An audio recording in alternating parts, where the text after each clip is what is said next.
Welcome to the What I Wish I Knew After Pregnancy Loss podcast. I am your host, Shana Southern. I am an angel mum, a rainbow mum, a pregnancy loss practitioner, and trauma-informed coach. I created the Institute of Healing Through Pregnancy Loss out of my own experience with loss in the hopes to provide understanding and healing, educating people on pregnancy loss, and creating more women or men in trained support roles. In this podcast, I hope to shed light on what I wish I knew in relation to pregnancy loss, opening up the conversation, breaking the stigma, and bringing real-life stories plus guest experts. Thank you for being here with me today, and let's dive into today's episode.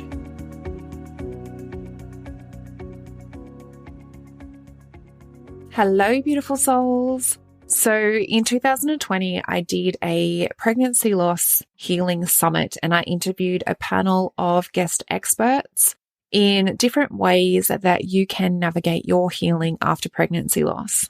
Just wanted to give you a little heads up. The audio may not be the greatest, but I thoroughly enjoyed interviewing these experts and I hope you find value in what they have to share as well. Much love and let's dive in. Hi and welcome, beautiful souls, to another day for the Pregnancy Loss Healing Circle. Today I have Cliff with me and I'm super excited to hear what he's got to talk about today. So a warm welcome to you, Cliff. Thank you for joining us. Thank you for having me. I always feel honoured whenever someone asks or is interested in subject areas like this, so it's always good. Yeah, definitely. So did you want to just give a little bit of background of sort of who you are and, you know, what's led you to do what you do? Yeah, for sure. Well, I suppose it's weird in some ways that a guy is talking about this stuff. I think that's probably the weirdest thing, right? And I think that kind of should give people a bit of an insight of how misconstrued the whole health side is, really. And so my journey really came from necessity. I won't bore everyone with everything, but I nearly died 2 or 3 times when I was very young. Had a very rare brain tumor, had diagnosed an autoimmune disease, 64 degrees scoliosis, kyphosis in my spine with a double fusion being the end result of that when I was 3 years of age. So I had a lot of illness very early on in my life. First 18 years of my life were, pretty tough. And I was on medications, all this kind of stuff. And I suppose what happens is when you're young or when you're not informed, we're kind of just taught to take the medical opinion as authority, right? Because these people have done several years of medical school and that absolutely, command that kind of respect. But what I was coming up against, and maybe, some of your people watching can resonate, is that you're not allowed to question the narrative. Mm-hmm. And so if something isn't working for you, you're very often shut down. So like for me, I was told that there was, with the autoimmune, there was only 2 outcomes. There was cut your large intestine out because it's the autoimmune of the gut, or it was, stay on medication for life and hopefully you'll get remission at some point, but we don't know how long it will last and it will certainly come back. And so, I ballooned in weight. I had all these issues and then I was living a super unhealthy lifestyle. I was drinking too much, doing all the wrong things, eating all the wrong things. I was working in corporate. And then in 2009, I had an opportunity to jump ship when the whole world kind of collapsed a little bit. And well, compared to now, didn't probably collapse that much, but we thought it did. So I retrained and I started in personal training because I was 3 stone overweight and I knew I was obese and stuff. And then I kind of did it for selfish reasons to start with. Like my journey was very selfish in the respect that I wanted to feel better. Yeah. So I did that to start with. And then I realized personal training wasn't really for me. It was fine, but I didn't really feel like I was making a big impact with it. And so then went into nutrition. I then studied nutritional therapy, went to functional medicine, went to naturopathy, went to nutritional therapy, biochemistry, and then nutrigenomics, and a multitude of other different things in order to kind of keep progressing my knowledge. And so today I've been symptom med free for like 11 years of everything. Along the way, with me and my wife, we worked together and we've been able to help like 8 women have like impossible pregnancies basically and have children. And some of them are multiple miscarriages. Some of them are 6 failed rounds of IVF, for instance, and all of them now have children. And I think the reason why this subject is so important and why you doing it is so important is because you don't really ever get the narrative questioned. It's just, it's very easy for a lady to think that their body is letting them down or that there's something wrong with them, right? Rather than actually there being an opportunity to go, okay, well, maybe there is things not working well, but the nature of the body is that it doesn't not want to work, right? There's something impeding it or something blocking it. So that's kind of how I've, accidentally in some ways fell into knowing a lot about this area. Yeah. Yeah. And it was only just by chance. I think I was on another call with you and it sort of came up and I was just like, wow, because the topic that we were talking about today was actually something a GP had gone through with me after my miscarriage. Yeah. And I hadn't heard about the methylation systems of the body prior. And, the one thing that she said to me was if I was going to fall pregnant, that needed to be sorted out first. Yeah. I just started to question everything at that point because then you think you take sort of the medical field at face value, you don't question it. And then so that started sort of making me question it. And then when you said, you've had women come through and see yourself and your wife that have had miscarriages, and I was just like, I needed to bring awareness to this. I needed to, shed light on what you do and the whole sort of our body and everything, like sort of it all intricately works together. And when something is a little bit off, then it sort of puts something else off and this whole system sort of goes out of balance. Yeah, absolutely. So, I wanted to pick your brain, I guess, about the methylation system. And because I do believe when I found out about it, it was something that really just opened up my mind about how much all the parts of our body are talking to other parts. Yeah. So if you wanted to maybe explain that a little bit more for everyone. Yeah, I'll do my best to do it without boring everyone to sleep, right? Because it's a super complex system. And so some of the people listening might have heard of methylation. What I want to dispel about methylation is most people think methylation is just a gene, MTHFR. Okay. So, very often you'll go and get genetically tested and there's a few different variants of MTHFR, right? And so, for instance, if you are, having issues with that variant in your gene, you could lose what they say is 70% capacity of function of that gene, right? And that's an issue because then your ability to go through methylation is impaired, but it's not the whole picture, not by far, right? Because methylation isn't just one gene. Methylation is actually 5 different cycles, right? And so very often, if you end up in the functional medicine world, you end up just on something like methylfolate, or you end up on something with B12 in, because B12 and methylfolate B9 generally go hand in hand in that cycle. But you also need all the other B vitamins. But if you just give someone B vitamins, it's called a cycle for a reason. Yeah. Right? So what happens is, if you just give someone B vitamins, what's happening? Technically, you're just going top to bottom, right? But to recycle, to go back into a cycle, you need other things that not many people are talking about, which are things like glycine, which is an amino acid, and other things that are required at a very cell level. But my point is with this is that methylation is really there to do many different things. But one way to understand it is that it either repairs our DNA or it helps us synthesize new DNA. Okay. And what I mean by that is that if you can't go through methylation, you can't repair cells properly, or you can't repair our genome properly, right? And that should be a big problem for anybody, right? It's not just, methylation isn't just about pregnancy. It's 200 plus processes in the body, right? So if you're someone who struggles with migraines, or you're someone who struggles with pain, low mood, any of these kind of issues, detox issues, very often methylation is not working for someone. But what many people do is they get a genetic testing and they'll just be like, oh, my MTHFR is not working.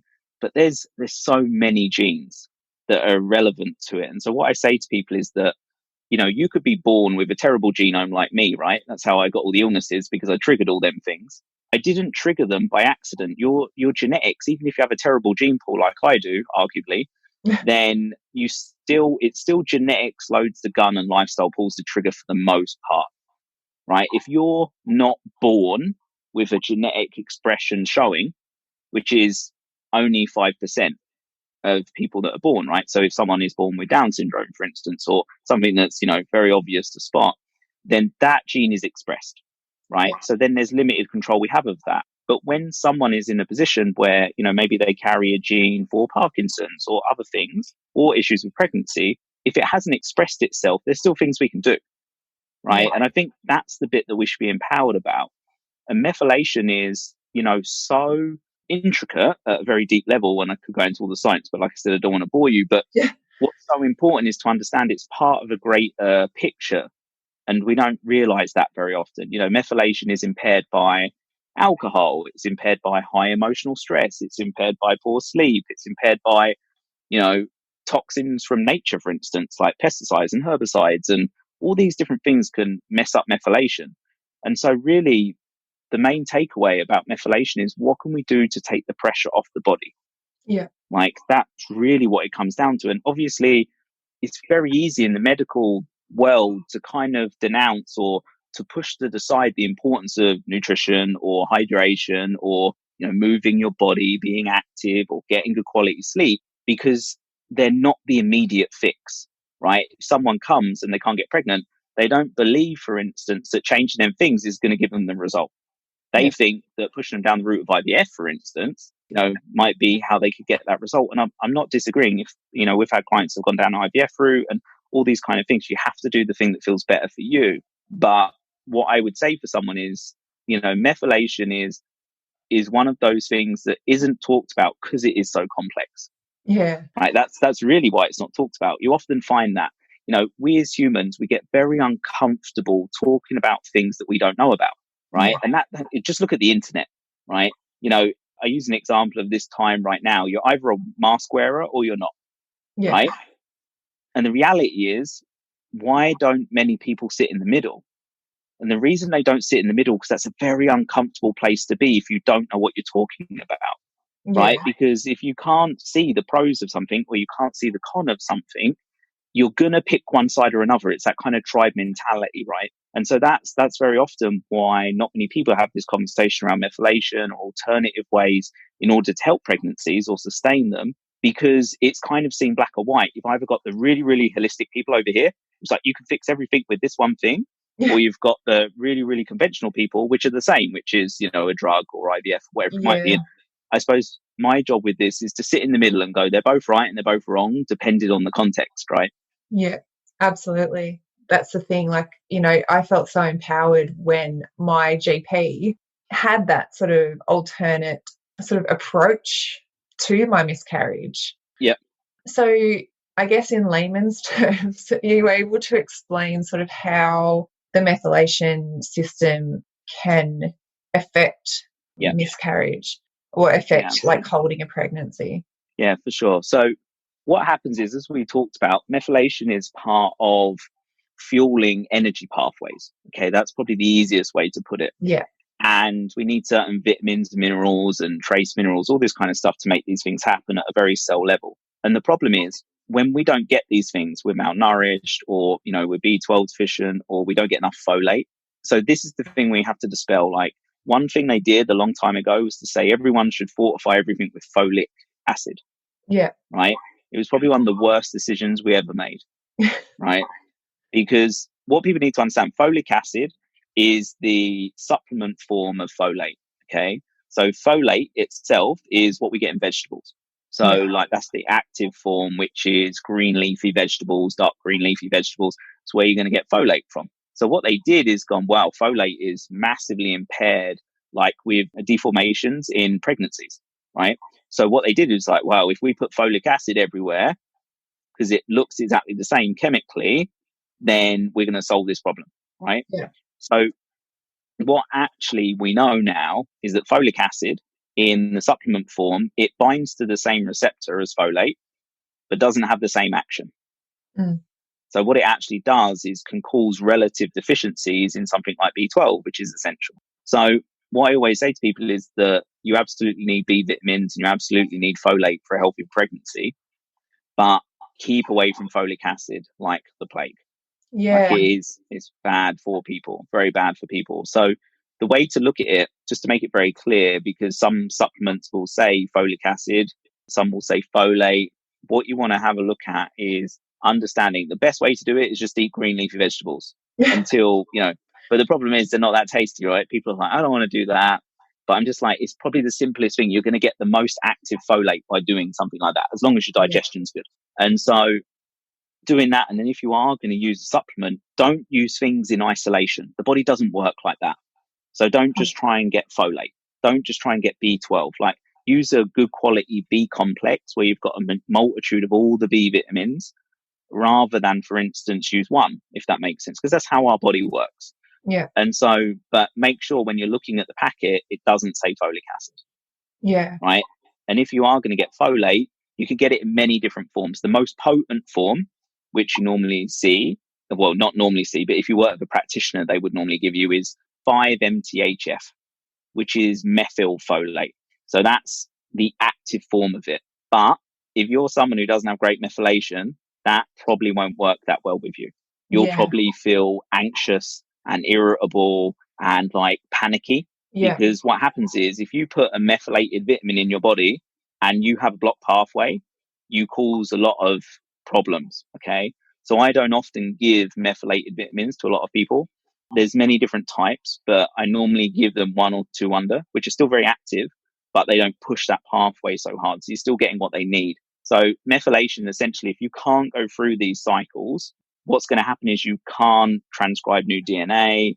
You're going to end up with waste products. You're going to end up with, potential inflammation in the body. And all of these things are going to make it much harder to sustain a pregnancy. Because I think what we're not really empowered to understand is your body is really designed for you to survive, right? It will do anything. So like, when a miscarriage occurs, it's because your body doesn't feel like it can do both things. Yeah. And that's not to, that sounds a bit little cut and dry and a bit black and white, but that's really what your body's saying, is that, I'm not in a position where I can withhold all the things I need for you and for this extra life to be maintained, if that makes sense.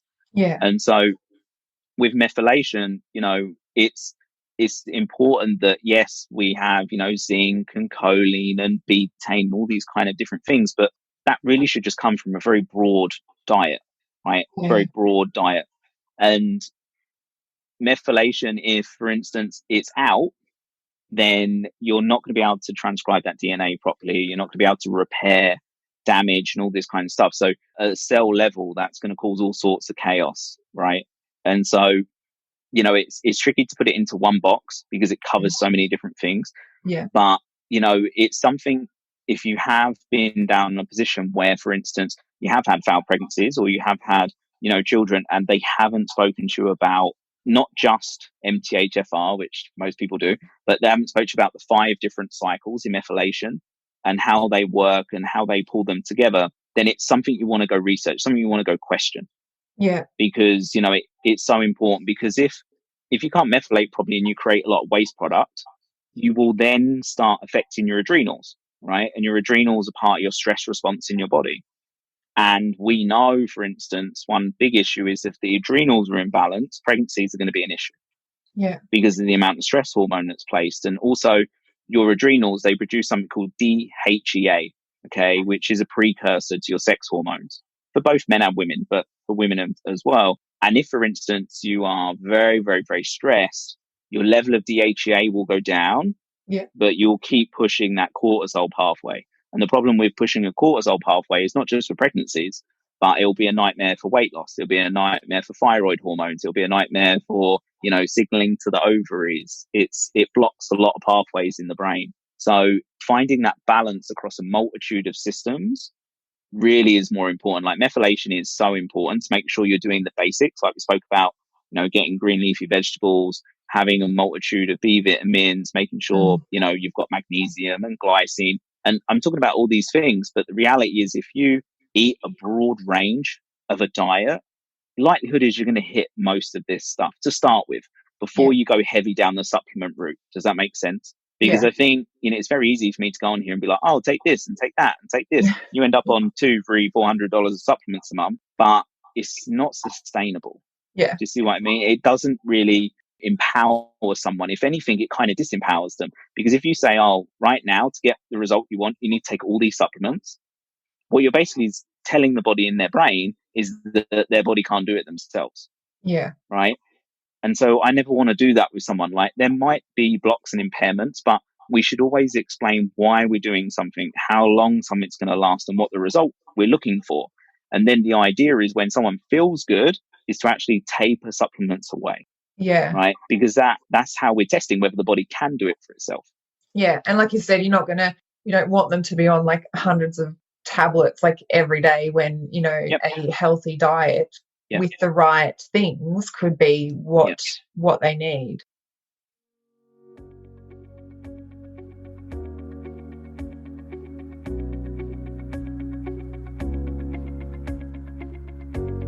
One in 4 pregnancies will result in miscarriage.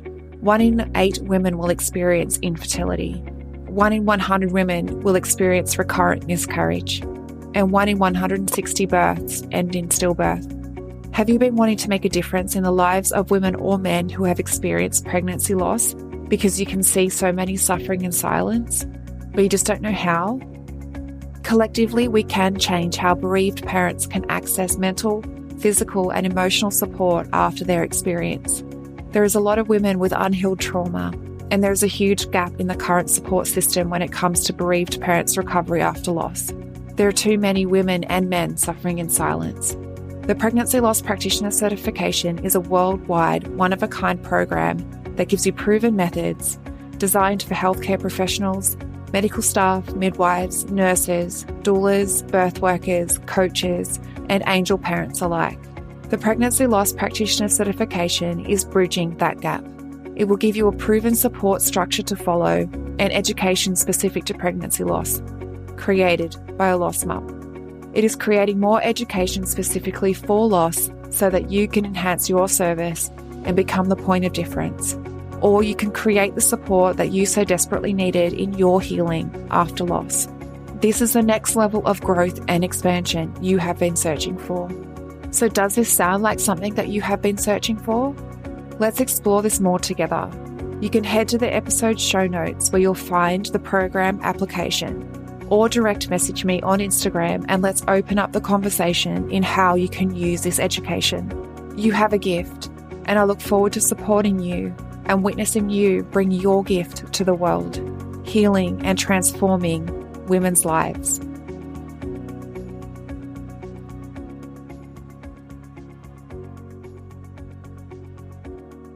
The thing is, like, one of the biggest things that people don't put any emphasis on is sleep quality, right? Or what I call circadian rhythm. Like, people just think, oh, it's too simple to work. I'm like, look, if we know from all the evidence of studies, if you want to ruin someone's life emotionally and physically, deprive them of sleep. Yeah. That's the number one thing that's going to have the most association to illness, the most association to side effects. We process short to long-term memory when we sleep. We, recover immune cells. We create new ones, all this kind of stuff. And, it's not the sexy work.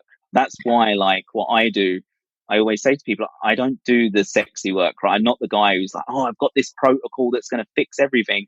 I'm like the guy who's like, we need to get the ship in the right direction and make sure that it's powered by the right things. And then once you're doing those things well, then we can be the 5% of what's wrong. Yeah. Does that make sense? But right now, most people, and especially because pregnancy is such a nurture creation kind of thing, right? It's so deeply embedded into many women, that maternal feeling. It's such a massive threat when we can't get it immediately.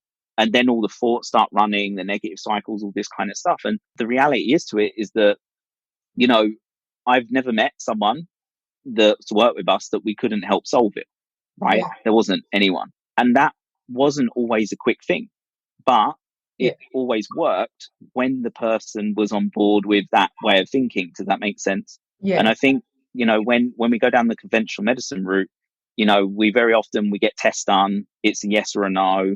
I can do this. I can't do this. And it's very black and white, rather than having that deeper investigation of going, okay, what else is going on right now? Yeah. Right. And I think them questions have to be asked. That's 100%. Like, I have heard a lot of women going and getting tests done, but even the specialists are saying, the doctors are saying, there's no guarantee that we will get an answer. So, they've had multiple miscarriages and still left in the dark, essentially, with what could be an underlying something that they could have total control over in moving forward. And that was the thing too, like, society sort of tells you, women fall pregnant and then that's it. Like, and then when it doesn't happen, like I thought I was healthy. I thought, it was just going to happen and then it didn't.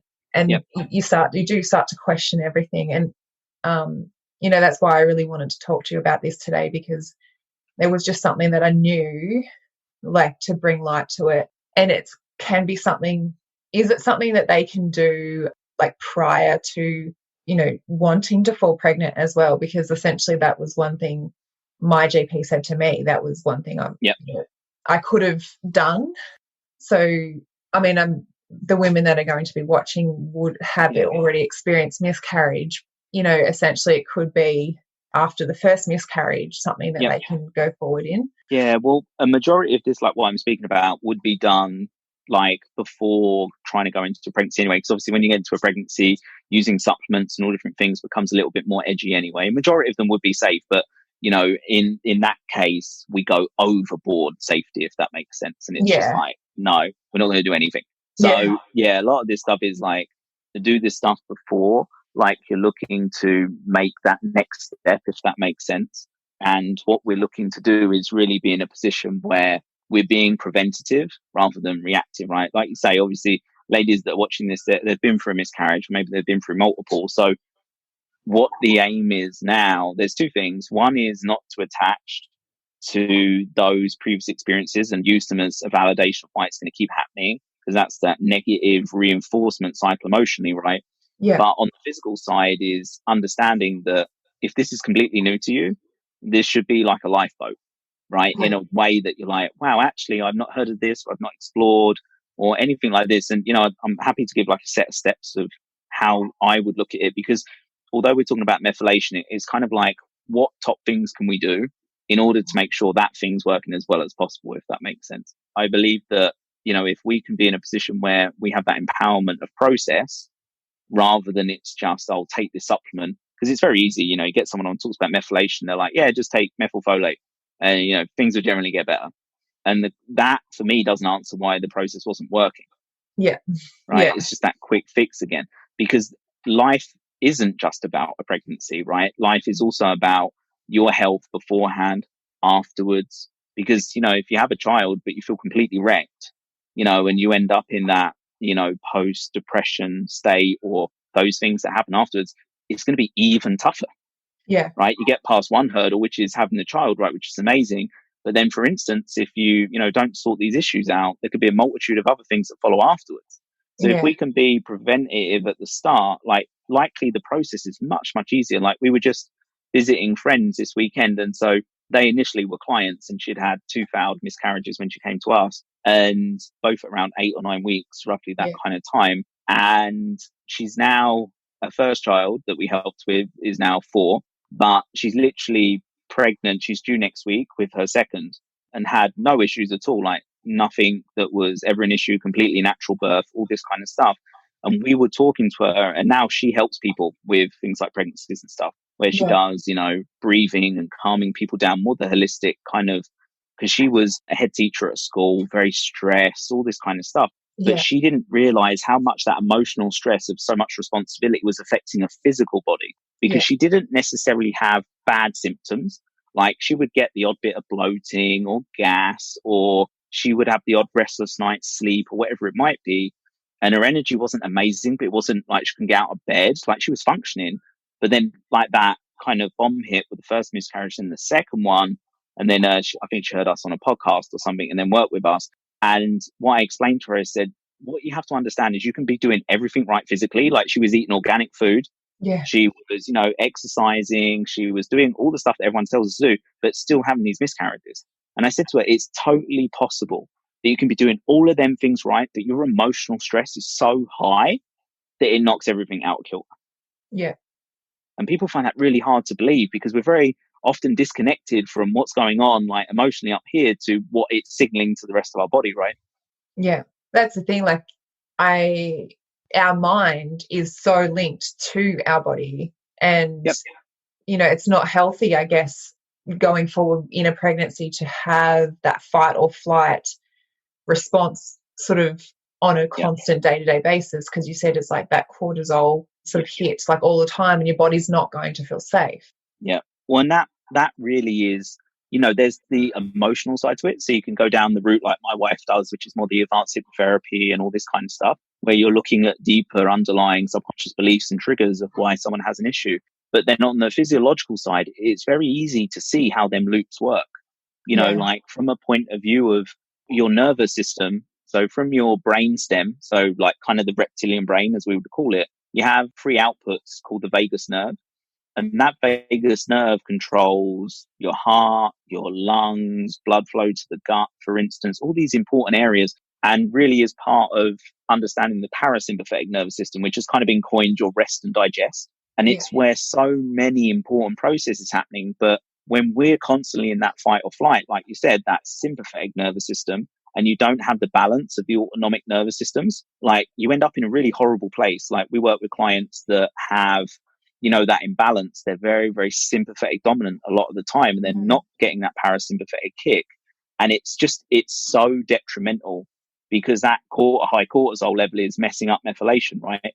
Because when you're high stressed, this is probably the easiest way to understand it. When you're high stressed, you lose water soluble vitamins via our urine. We push them out of our body. And all B vitamins, which I mentioned at the top of this, are all water soluble vitamins, right? So it's not that you might be getting enough in your diet, but if you're very stressed, you're just pushing them out. You're not actually metabolizing them. You're not using them for the processes that they should be used for. And therefore it'll look like you're deficient. Yeah. Right. When actually the deficiency is not caused by a lack of intake, for instance, it's caused by, for instance, the processing issue from stress.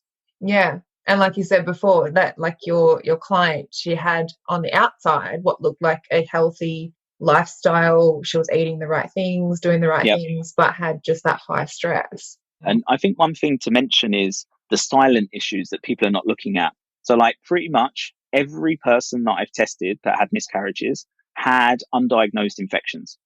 Yeah.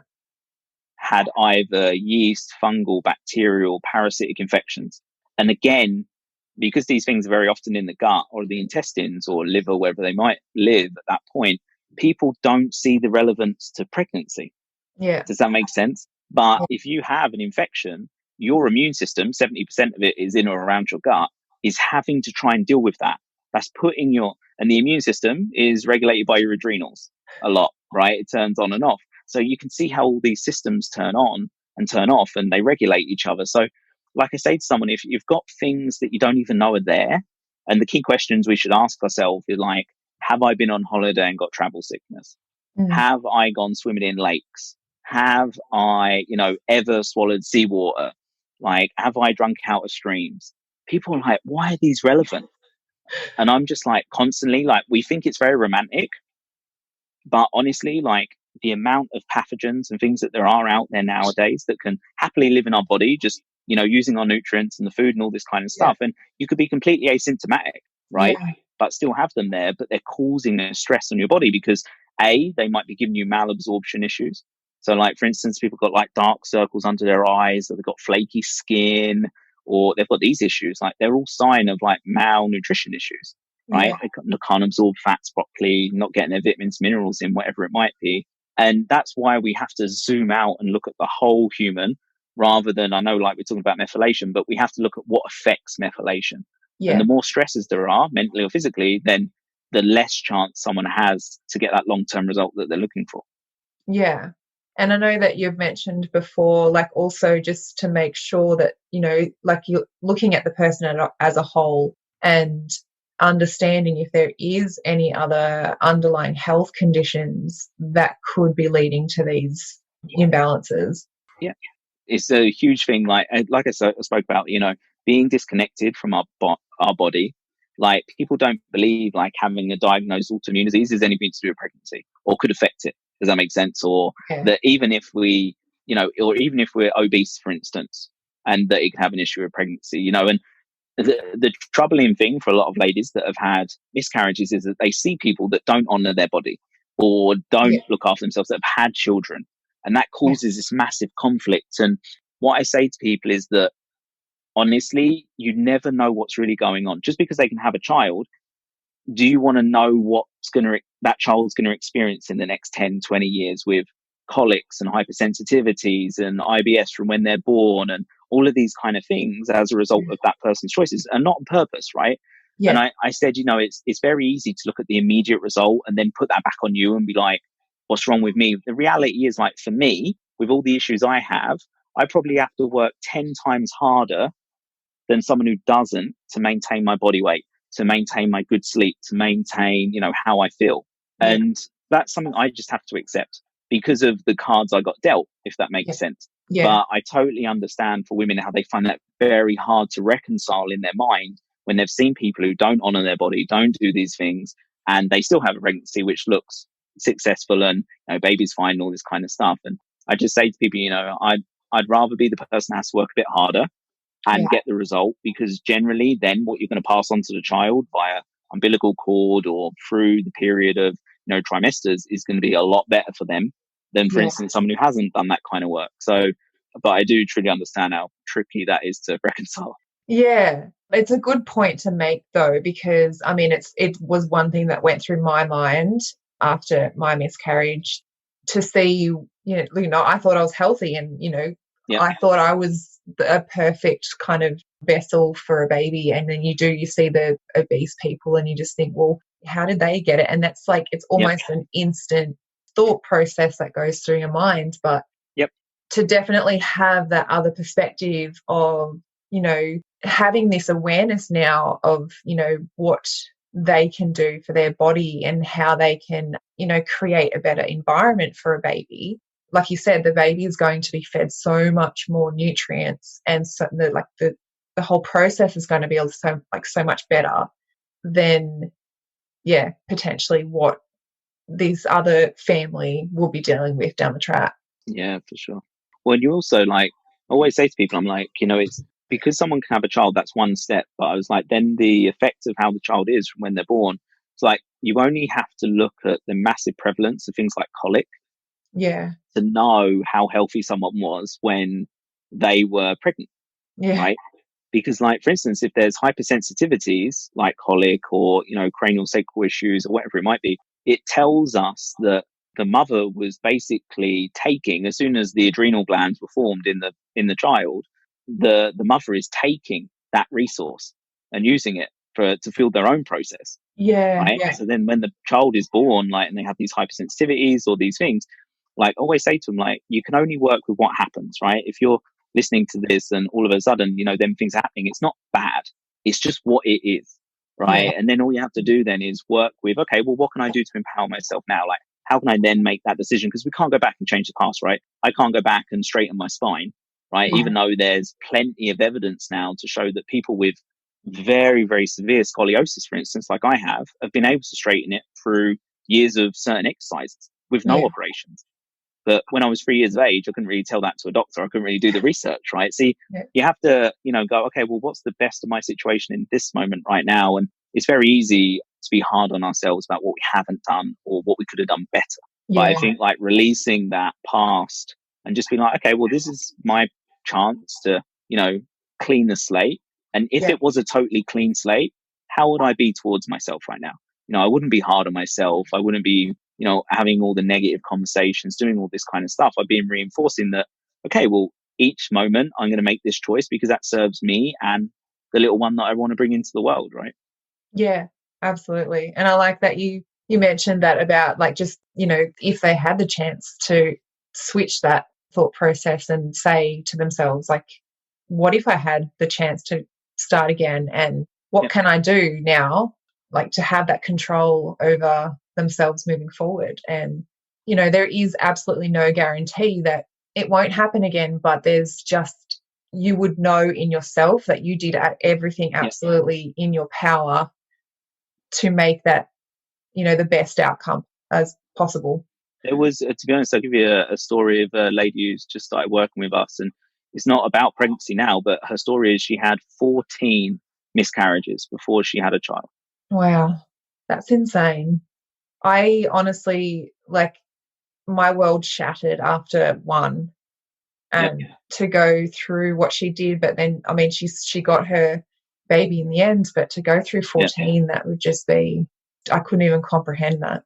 Yeah, and she was talking about it. She's very open because she's done, before she came to us, she's done therapy and all this kind of stuff to process those kind of things. And she said, you know what, at one point you kind of, it becomes an expectation that something's going to fail. Yeah. And she said, in some ways, I kind of numb myself from feeling the emotions and all this kind of stuff. So she said, you know, the first one, second, third, whatever it might be, were horrendous shocks for me.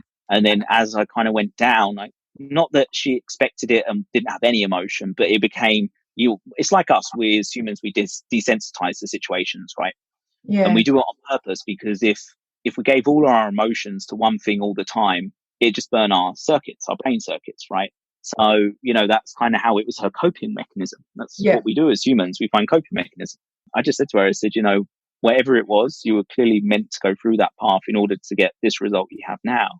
And, you know, it's, you know, you can only move from this point, right? And we can help her physical body now in order to be the best it can be. But, you know, any lady that's watching this, you can never guarantee any result, right? I couldn't stand here and be like, everyone I'm ever going to work with is going to, you know, if they did come to me for pregnancy, which is, you know, tends to happen. But if they did come to me, I couldn't guarantee that that's going to change. Like that shouldn't ever be the guarantee for someone. But the guarantee should be some form of transformation, which is if we find things that you're not doing as well as possible, if we find things that haven't been identified before and we can improve them, does that statistically even, let's just be very dry and say, does that statistically give you a better chance? Well, yes, of course, right? Yeah. And then that's what should give people hope. That's what should give people a different way of looking at things. Because if someone comes to me, and that does happen every now and then, if someone comes to me and they say, look, you know, I've had this issue, and it might not be pregnancy, but it might be other things, and I've done all of this stuff, and I'll say to them, look, just being completely honest, I would have probably have done most of that stuff anyway. There might be one or two things I do differently, but for the majority, you're doing well. So what I'll actually do is refer you to someone else. Yeah. And I think that's where, like, we have to have that level of okayness with knowing we don't have all the answers. You know, and I spent a lot of money, and Mark spent a lot of money seeing amazing people all around the world over the last 11 years, finding answers and helping ourselves and, you know, helping others. And what I've come to realize is that it's just because you can help someone doesn't mean you should. Like, you know, and I don't mean that in a horrible way.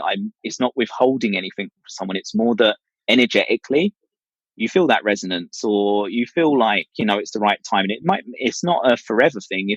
If someone comes and it doesn't feel like a good fit right now for either person, that's completely fine. Like, it might feel better in the future. It might not, who knows? But, you know, that morally, especially when you deal with health, my compass is always set on how does this person best get help right now? Yeah. And quite honestly, maybe 30 to 40% of people who come to us is not with us. Yeah. It's actually with someone else who could serve them better. And it's not necessarily a specialist. It's just someone who, you know, I know that they would resonate with. Because it's more, honestly, like, for the most part, you know, a lot of the industries, they kind of argue over the 5%, right, of what's the most important thing. When the reality is, if you can really resonate with someone, if you can really feel pulled to someone or drawn to someone, and you can buy in at that level, honestly, like, the result is much more likely because you trust that person, right? But if you go into a relationship and you're skeptical from the start, right? And there's a healthy level of skepticism, right? If I come on and I'm like, oh, you know, forget all your real food and just have shakes, should be skeptical, right? But, you know, if we can drop the heavy level of skepticism from the start and actually we buy in and say, look, this person, what they're saying sounds, you know, genuine. They sound genuine. You know, they've got results, wherever it might be. I'm going to fully trust that this process is what I need right now. The likelihood of that person getting a positive result is, you know, I don't know what the exact figure would be, but it's probably tenfold than someone who goes in and it's like, why are we doing this? Why are we doing this? Why are we doing this? I don't think this is working. I don't think this is working, right? Which is that self-fulfilling narrative. I've been that person, right? So I know what it's like. So I would just say to anyone who's watching is, most important thing is not the funky protocols and all the things like I necessarily do, but finding someone that you really resonate with, that is going to look at your situation differently to how it's currently been looked at. And if you get someone to do that, the likelihood of finding success in that respect is much, much higher. Yeah, absolutely.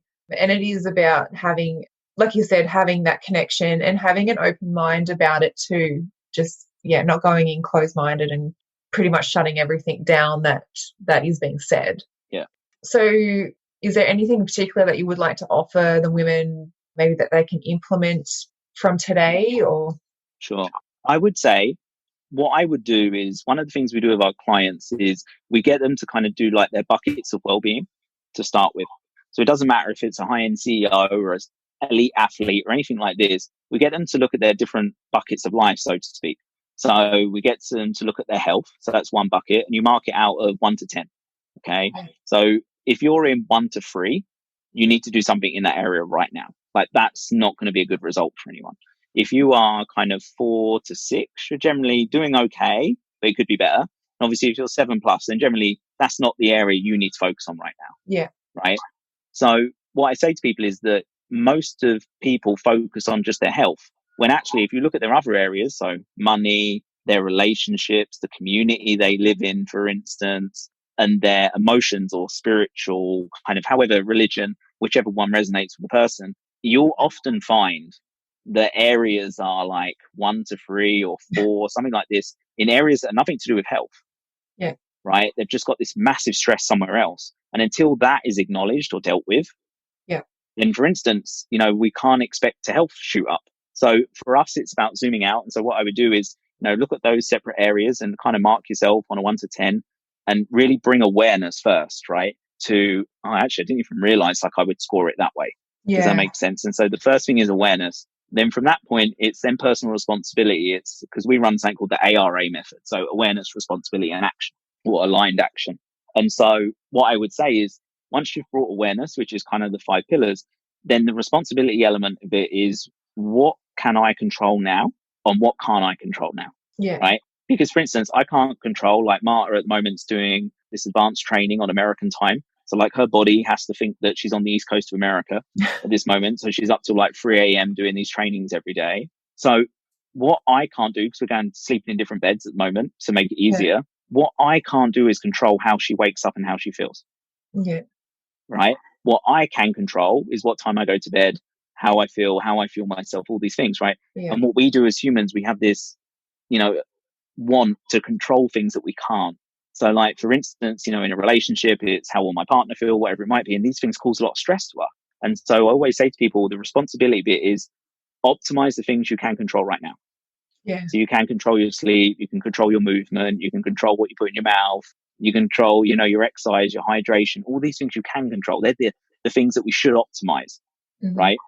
And then from there, the aligned action stuff is actually doing the thing on a daily basis, right? Yeah. And whatever that thing is for you. But, what I would say, because it's ladies obviously that have gone through miscarriages right now, if the narrative that you've always had is just the, okay, well, maybe your body is struggling with this or whatever it might be, and you've never had any testing or any deeper investigation as why that might be the case, not just methylation, but, if any of the things that we spoke about today resonate, if you haven't had a full pre-screen. So like, for instance, when a client comes to us, before we ever take them on, they have to fill in about 14 forms, which is their full life history, essentially, their case history. Because we're not the cheapest people in the world, for consulting, but it's very expensive time, energy, and money to miss something, right? Yeah. And people just don't think that something 10 years ago could be affecting their body now. Yeah. Right? Because they don't have the current symptom of it, or they've learned to live with the symptom. So what happens is they're like, oh no, that can't be my issue. And so that's why it's so important to get someone who treats you as an entity where they can look at your whole picture and then go, okay, well, this is where we're going to start. We agree the start point, and then we have markers of progress. So that might be testing for someone, or it might be changing diet, it might be lifestyle changes, might be, an emotional thing that they need to deal with, whatever it could be. And, then just go piece by piece. I think, it's not sexy stuff. It's not, a pill or shakes or anything like this. But I generally believe if you build good foundations, like, you won't just succeed with pregnancy, but generally health wise, you're generally not going to have too many issues as you age as well, which should be our goal. Yeah, that's it. Just overall, like, you'll have overall well-being in every aspect of your life. Yeah. Where can they find you? So if they want to reach out to you or just have a look and see what you do, where can they find you? Yeah, so you can just, honestly, I'm generally quite active on Facebook. I generally post a fair amount of stuff, but you can either just add me as a friend, it's fine, on Facebook, or you can just go to cliffandmarta.com. We're having the website redone at the moment, but you generally get a rough idea of what me and Marta do on there. Yeah. So. Yeah, awesome. Thank you so much, Cliff. Was there anything else that you wanted to add just before we wrapped up? No, I think we've probably carried a majority of it. I think so. Yeah, we did. And I'm so glad that we've been able to bring awareness to this and, give them a sense of control that they can take where they probably never knew that they could do that before. So thank you so much. You should get a lot of credit for doing something like this. Right? It's clearly very well needed. So, I can say thank you for making a platform where you're actually reaching people, because it's definitely needed. Yeah, thank you. I do absolutely believe that there is a need for the extra information, the extra knowledge, extra support within this area. I know that I just felt so alone, and learning all of this stuff, but for myself in my recovery was eye-opening. And if I can make another woman's journey just that little bit easier by sharing this information with her, with your knowledge, and then, my heart will be full. So I'll be able to, someone else's journey has been made a little bit lighter. Nice. That's good stuff.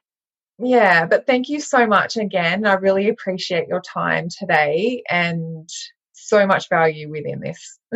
Pleasure. No, like I say, if anyone's got any questions, they can just reach out. I'm generally pretty giving with regards to, helping. So yeah, no, absolutely. And very knowledgeable.